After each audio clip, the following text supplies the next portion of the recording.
Lição número 73. É minha vontade que haja luz. Hoje estamos considerando a vontade que compartilhas com Deus. Essa não é a mesma que se manifesta nos desejos vãos do ego, de onde surgem a escuridão e o nada. A vontade que compartilhas com Deus tem em si todo o poder da criação. Os desejos vãos do ego não são compartilhados, portanto, não têm nenhum poder. Esses desejos não são vãos no sentido de que podem fazer um mundo de ilusões no qual a tua crença pode ser muito forte. Mas, de fato, são vãos em termos de criação. Não fazem nada que seja real. Desejos vãos e mágoas são parceiros ou coautores em retratar o mundo que vês. Os desejos do ego deram origem a ele, e a necessidade que o ego tem de mágoas, as quais são necessárias para mantê-lo, povoam esse mundo com figuras que parecem atacar-te e exigir um julgamento justo. Essas figuras vêm a ser os intermediários utilizados pelo ego no tráfico de mágoas. Elas se interpõem entre a tua consciência e a realidade dos teus irmãos. Ao contemplá-las, não conheces nem os teus irmãos, nem o teu ser. A tua vontade está perdida para ti nessa estranha negociação em que a culpa é comercializada de lá para cá e, a cada troca, aumentam as mágoas. Será que tal mundo poderia ter sido criado pela vontade que o Filho de Deus compartilha com o seu Pai? Deus teria criado o desastre para o seu Filho? A criação é a vontade de ambos juntos. Deus criaria um mundo em que matasse a Ele mesmo? Hoje tentaremos mais uma vez alcançar o mundo que está de acordo com a tua vontade. Nele está a luz, porque não se opõe à vontade de Deus. Esse mundo não é o céu, mas a luz do céu brilha sobre ele. A escuridão dissipou-se, os desejos vãos do ego foram afastados. Mas a luz que brilha sobre esse mundo reflete a tua vontade. Portanto, temos que procurá-la em ti. O teu retrato do mundo só pode espelhar o que está dentro de ti. Nem a fonte da luz, nem a fonte das trevas podem ser encontradas do lado de fora. As mágoas escurecem a tua mente e olhas para um mundo escurecido. O perdão dissipa a escuridão, reafirma a tua vontade e permite que olhes para um mundo de luz. Enfatizamos repetidamente que a barreira das mágoas é facilmente transposta e não pode se interpor entre tu e a tua salvação. A razão é muito simples. Realmente queres estar no inferno? Realmente queres chorar e sofrer e morrer? Esquece-te dos argumentos do ego que buscam provar que tudo isso é realmente o céu. Tu sabes que não é assim. Não podes querer isso para ti mesmo. Há um ponto além do qual as ilusões não podem ir. O sofrimento não é a felicidade. E é a felicidade que realmente queres.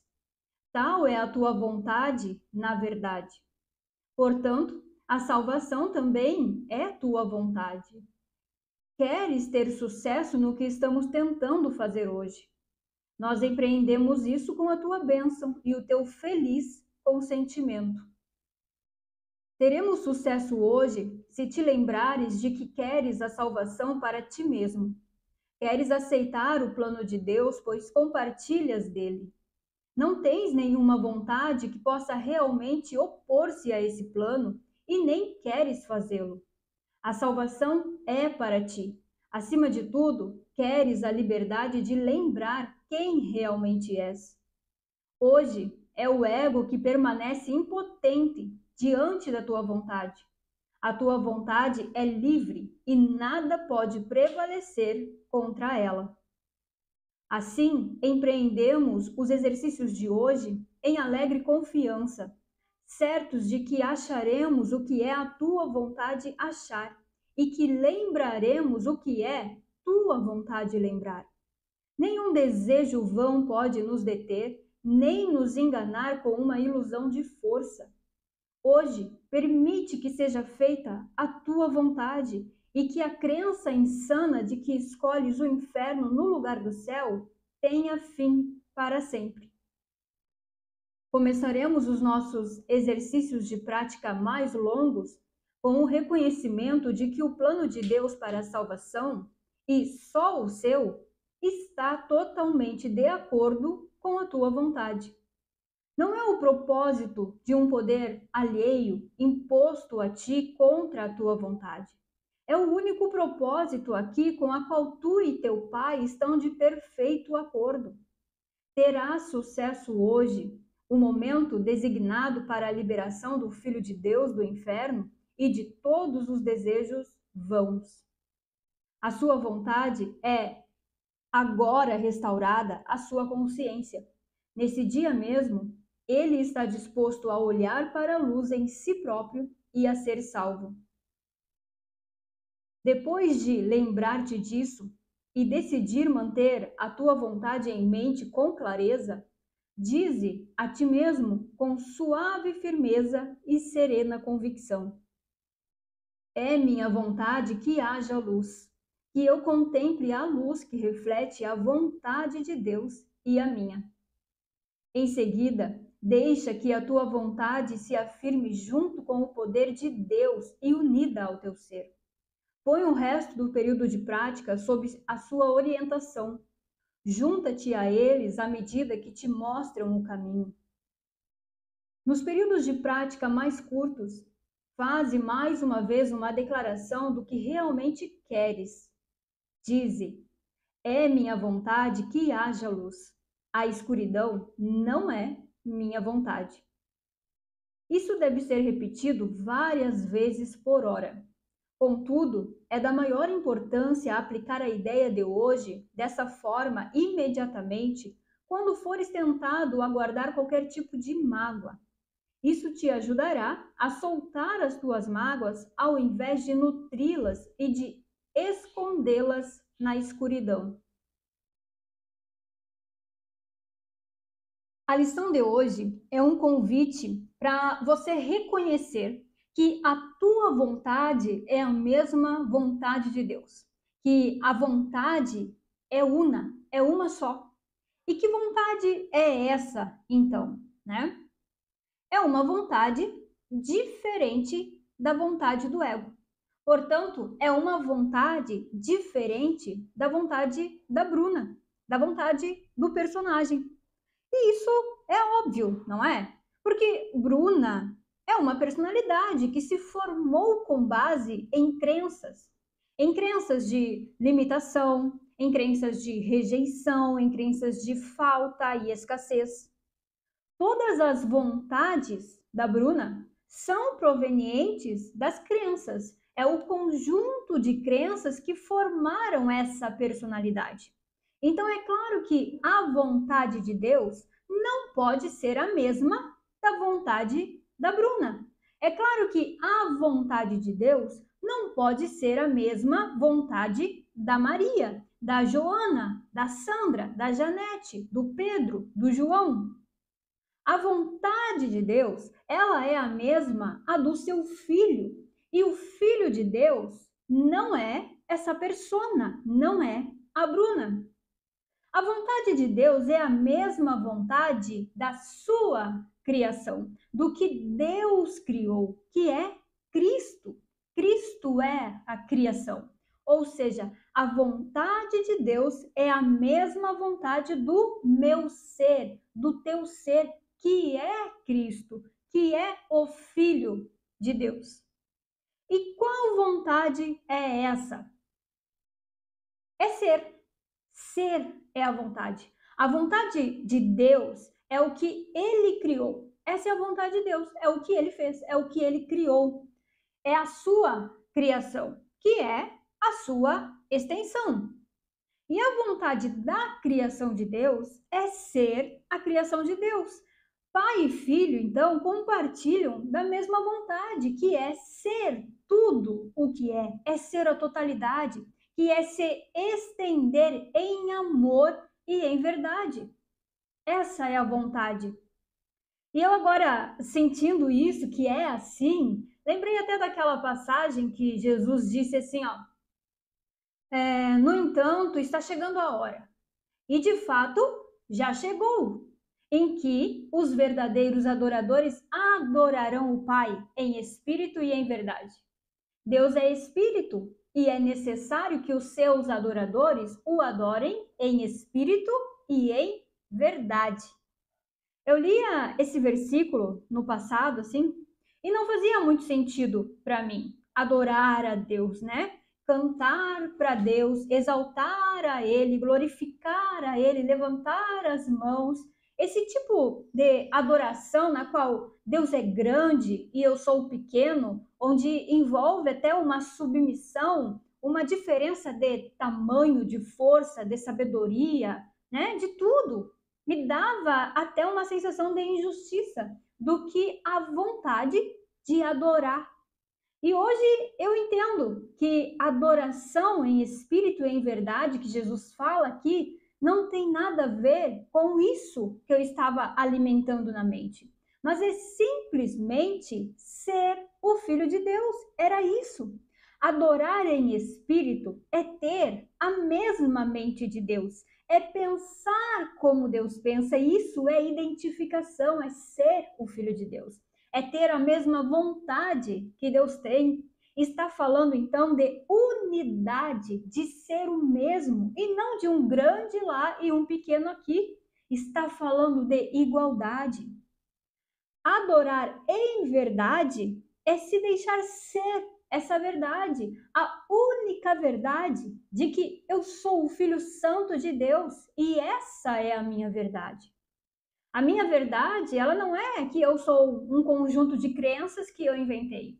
A minha verdade não é que eu sou uma pessoa, uma mulher, mas é que eu sou o Filho de Deus. Reconhecer o meu ser o que sou, é adorar em espírito e em verdade, nessa verdade do que sou. E este agora é o convite da lição de hoje, adorar em espírito e em verdade, porque de fato a hora é agora, como ele diz ali. E olha o que fala aqui no texto também, ó. Esses desejos, que são os desejos do ego, né?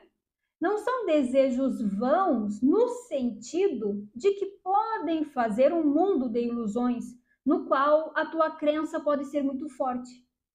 Mas de fato são vãos em termos de criação. Não fazem nada que seja real. Então, sabe todos os desejos do ego que falamos ontem, que são desejos para se defender do medo de Deus? Assim, ó, a consciência, ela faz a separação, ela faz o ego. Ela fica olhando para Deus, se percebendo separada de Deus, separada da existência, da totalidade, se sentindo sozinha, pequena, limitada, e isto é, ela fica interpretando que tem uma dualidade, ela fica interpretando a dualidade, ela interpreta que está separada de Deus, que tem dois, e por isso ela sente medo de Deus. Afinal, né? Ela se percebe separada, Deus é grande, ela é pequena, então ela sente medo. Então, para se defender deste medo, ela busca fazer um senso de grandeza, para então ficar à altura de Deus, para competir com Deus. Até mesmo, como Jesus falou na lição de ontem, para ocupar o lugar de Deus. E é aí que ela faz, que ela projeta as imagens, as formas, que ela projeta o mundo, na tentativa de ser alguma coisa, na tentativa de ocupar o lugar de Deus, para ser Deus separado de Deus.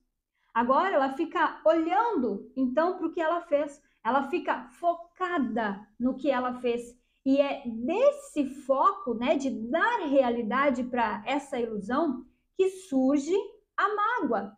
Então ela fica olhando para a ilusão e fica sentindo um incômodo, uma sensação de algo, de que algo não está certo, de que tem alguma coisa errada, tem algo que precisa ser mudado.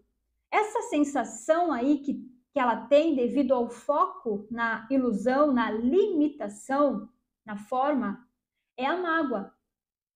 E a partir disso, então, é que entra o plano de salvação do ego, né? E isso a gente vê expressado fisicamente pela busca dessa persona mesmo no mundo, onde sempre ela quer ser alguma coisa, ter alguma coisa, fazer algo, tem que estar sempre fazendo. Então, ela busca essa grandiosidade no mundo, mesmo que querendo ser uma boa mãe, uma boa filha, ou uma pessoa santa, correta, melhor, que está evoluindo. Então, está sempre buscando algo, mesmo que tu disse, mas eu não tenho ambições, mas até essas pequenas coisas é essa busca, né? Então, o que essa parte do texto aqui que eu li está falando é que tudo isso, esse desejo do ego, esse desejo da separação dos separados, essa busca frenética são desejos vãos, são desejos vãos. E por quê? Porque são uma ilusão. E isso é a escuridão que ele fala aqui também. Tudo isso não está acontecendo para Deus. Deus ele não vê que tem alguma coisa acontecendo. Não está afetando Deus, não está mudando a realidade, a totalidade, e não está mudando o teu ser, o que tu é. E, portanto, não está mudando nem mesmo a tua vontade como filho de Deus. Esses desejos do ego aí, essas mágoas, eles não são vãos no sentido de que tu não acredita nisso. Com certeza você acredita, com certeza você acredita muito nisso. Mas ainda que você acredite, é uma ilusão.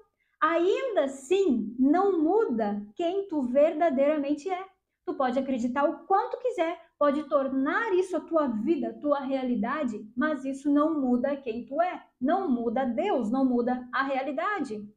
O que é real não pode ser mudado. O que é real não pode ser ameaçado, tocado, invadido, alterado.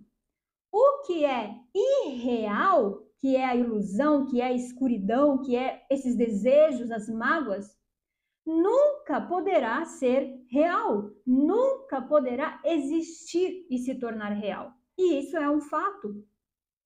Então percebe como os desejos do ego e as mágoas, elas são parceiras nesse mundo que tu vê, nesse retrato de mundo que tu percebe? Desejo por grandiosidade, né? Ou seja, tem um desejo de superioridade nessa consciência devido à crença que ela tem na inferioridade. É como se a grandiosidade agora fosse resolver o medo que ela sente da inferioridade que ela acredita. E, consequentemente, então, a mágoa, né? Porque o foco dessa consciência estando na ilusão, na forma, na limitação, automaticamente estamos o quê? Negando a grandeza do espírito.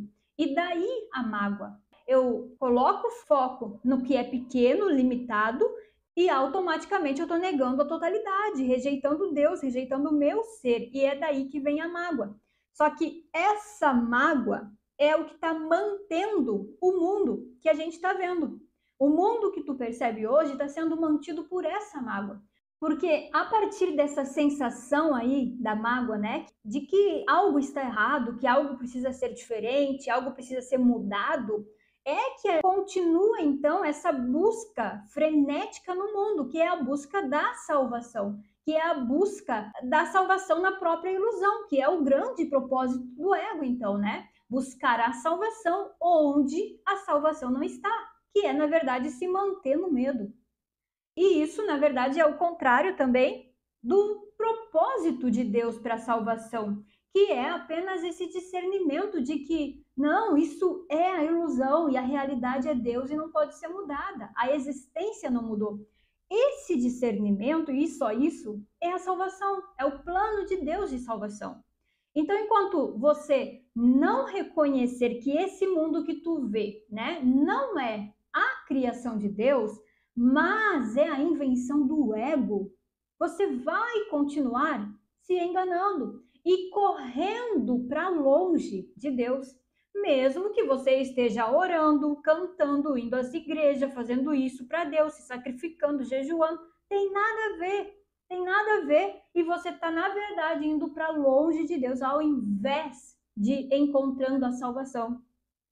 E aí ele fala aqui, né? Poderia Deus criar um mundo de morte para o seu filho?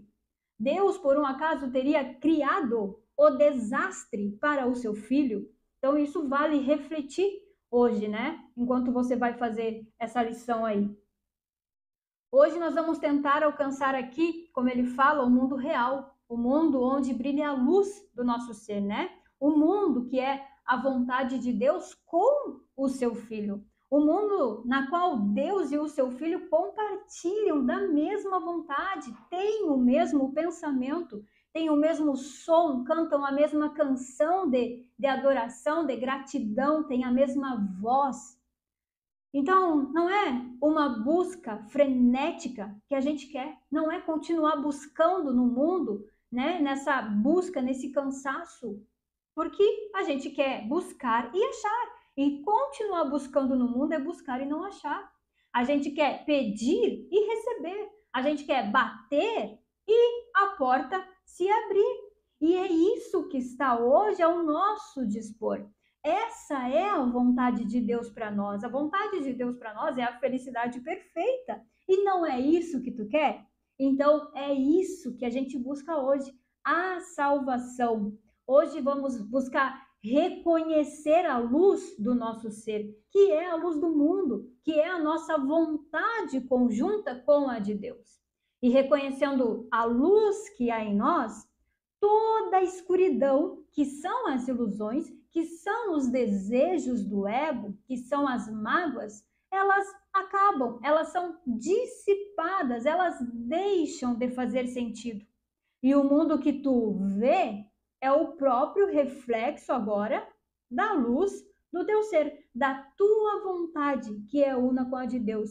Então, a partir do momento que você reconhece a luz do teu ser, o mundo inteiro ele é salvo contigo. Você vê o mundo que é apenas o reflexo dessa luz, da luz de Deus, da luz de Cristo, do teu ser.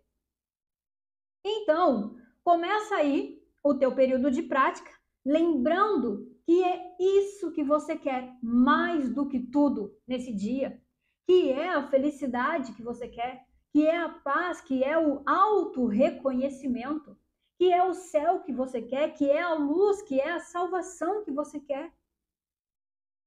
E você tem essa luz, tem essa salvação, porque é a tua vontade, assim como é a vontade de Deus.